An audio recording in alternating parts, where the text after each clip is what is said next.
Well, hello again, it's Stephen, and today I'm at least 4 hours south of my home, and I'm in a place called Terrington St Clements, where I was born 57 3/4 years ago. In fact, the place I was born is just a little cottage, less than 400-500 metres behind me.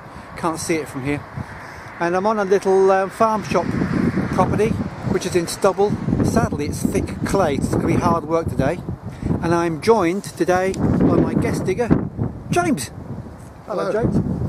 So today we're going to bring you everything we find, and it's a bit windy, so sorry about any wind noise that might occur, but we'll get back to you as soon as we've got anything to show you at all.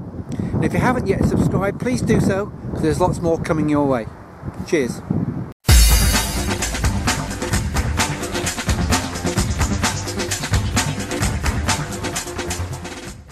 You can see here how thick of mud this soil is. It's thick, heavy clay, and the water table is only 6 inches deep, so you can tell how bad it is. Now I've pinpointed the target to the corner in there.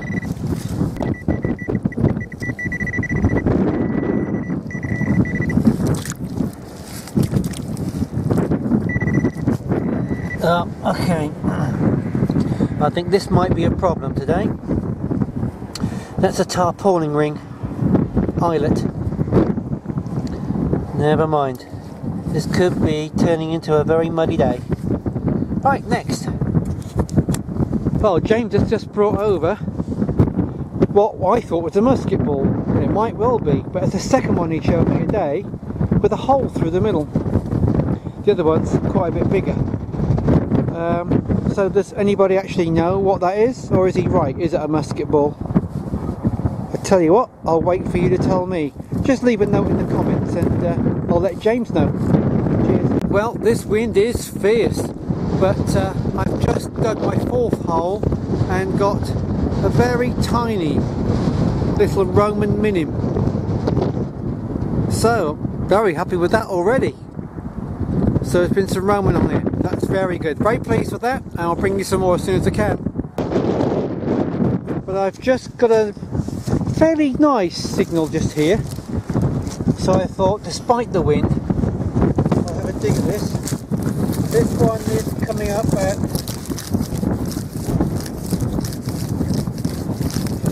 in the 80s.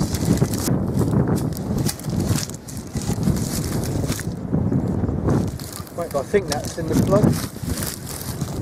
Yep, it is. There's a musket ball on here. One or the other.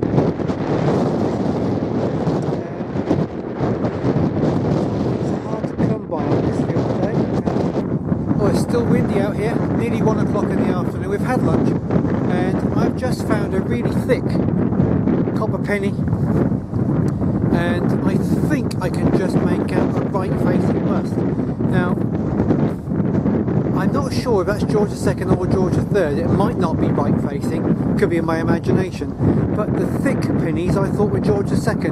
Am I wrong on that? Let me know in the comments section, please, because I need to get this settled.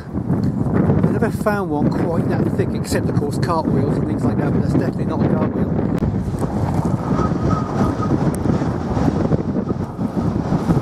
Oh, that wind is getting up.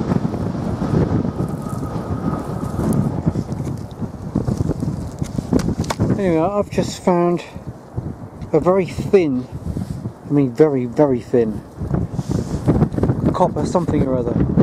Could be a token, a jeton, it might be a penny, but it's very thin. So I have no idea.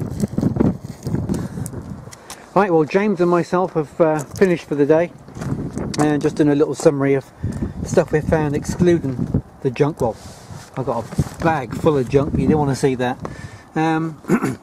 4 coins in there, which are quite nice, and the small Roman. Now, I am fairly convinced that's a Roman, but I'll check on that later. A little minium. I'm not convinced on that one. And a couple of little musket balls. This one still intrigues me. That's yet to be identified. If you compare that to a Victorian penny, you can see it's significantly bigger and significantly thicker. so I'm going to have to give some IDs on that one. So if you can help me on that, please do.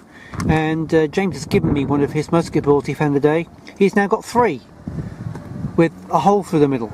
I've never seen him with a hole in the middle. He tells me that there's a possibility that musket balls were filled in with a toxic substance, so if it didn't kill them, it'd poison them. He's done significantly better on me on coins. Most of them are not identifiable. A bag seal, we believe that's a musket ball mould.